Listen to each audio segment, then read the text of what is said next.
Welcome to my ultimate beginner's guide, where today I'll show you some market board hacks that'll save you time and guilt. First, what is the market board? It's an interactable object located in the shopping districts of each major city and across the residential districts.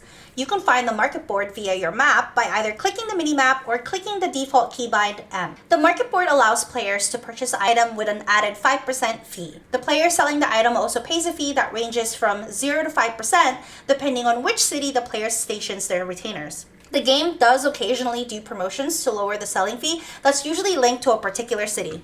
Unfortunately, this feature isn't available to free trial users and is limited only to players who have an active subscription. There are a few things you should set up when you first interact with the market board, so let's get started. Near the search bar on the top left of the market board menu, click the checkbox for partial match. Now, you can type the part of the item you remember and finally find what you were looking for. Instead of having to type Neo-ish Guardian boots, you can just type a portion of the item name if you'd like, and it'll populate with all of the different boots of striking, fending, healing, and etc. But be warned, this tip doesn't save you from your spelling errors. Once you've found the item, if you're lazy like me and don't want to type the items you buy over and over again, as an example, shards and crystals, you can mark it as your favorite by right-clicking the item and adding it. Now, when you come back to the market board to buy more shards and crystals, you can just open your favorites list on the bottom left of the menu and select whichever item you want to purchase again to open the listings. Just right next to the favorites button is the wish list button, which, as the name suggests, lists all the items you have wish listed, which you can do the same way you add items to your favorites. Keep in mind that you can only have 100 items in your favorites and 10 items in your wish list. Another way you can search for items is by main hand and offhand weapons, tools, or by armor pieces. When searching for armor, it will also have the job you are currently on pre-selected, so the search results will work on that job. By default, the market board will also have your current level pre-selected to match your current job level on the job you have active. But if you were to select another job you have, it will automatically change the level of the item you are searching for to match that job. As an example, I am currently playing on my level 84 dancer. When I search for a chess piece, the only results that will come up will be chess pieces that can be worn by a level 84 dancer. If I switch to a Pictomancer weapon, which is currently at level 80, it will automatically update the level to match my Pictomancer's level. But with the upcoming 7.4 patch named Into the Mist launching on December 16, 2025, the Glamour changes coming with the update will remove nearly all class, job, and level restrictions, which will let players wear previously job-exclusive glam on any other job except for weapons and tools. This means that a caster can now wear melee job-exclusive gear and vice versa. If you want to learn more about this upcoming update, be sure to leave a like and a comment on this video. Going back to the market board, you can also search by items such as materias, dyes, and minions. Finally, you can also search by housing items like paintings, fixtures, and outdoor items. Now, if we search for minions, the market board will automatically mark the minions you already have with a check mark.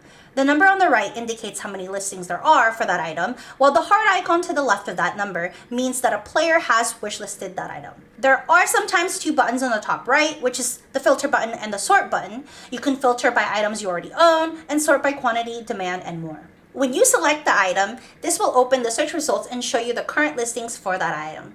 From the left, it will indicate if that item is high quality with the high quality icon.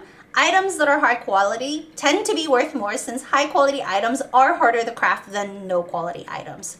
Next to that is the materia column, which tells you if the item is smelted with materia and how many, then the unit price, the quantity, the total price, and the name of the retainer selling that item. Here's a few examples. If we search for a Weaver chess piece, the market board will automatically set it to level 100 since my Weaver is at level cap during the time of this recording. By default, the items will be sorted via item ID, which is also in descending order by level and item level. You can see that the listings are high quality with the high quality symbol, with a few of them already pentamelded, which is a term used to signify that the item is melded 5 times with materia. You can see the price range with the cheapest listed at the top and the most expensive being towards the bottom.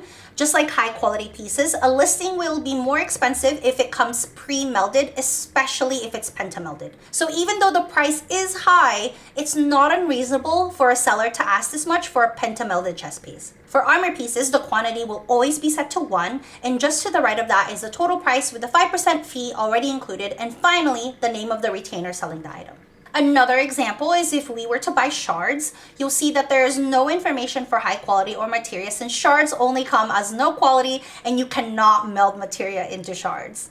You'll see the unit price and the quantity with the purchase. For this item, you can see that the quantity ranges from 100 up to thousands. Then like before, you'll see that the total price is already calculated for that listing with the name of the retainer at the end. Some additional information that you can find in the search results menu is the history button, which looks like a paper icon, which is right next to the filter button. This is the recent transactions menu that lists the last 20 transactions for the item. It shows you how much the item has sold, which gives you an idea whether the current listings are below or above the average selling price. If it's overpriced, you can wait until it goes down some more, or if it's cheaper, now you can confidently buy it knowing you just saved some gil by switching your mount insurance to the Scions. Make sure to test these tips to make your shopping experience faster and affordable. If you thought these tips were useful, or if you have some of your own that you'd like to share with the community, leave them in the comments and I'll be sure to highlight them in my next video. Make sure to subscribe and turn the notification bell on so you're notified when my next video is live. Until next time, bye!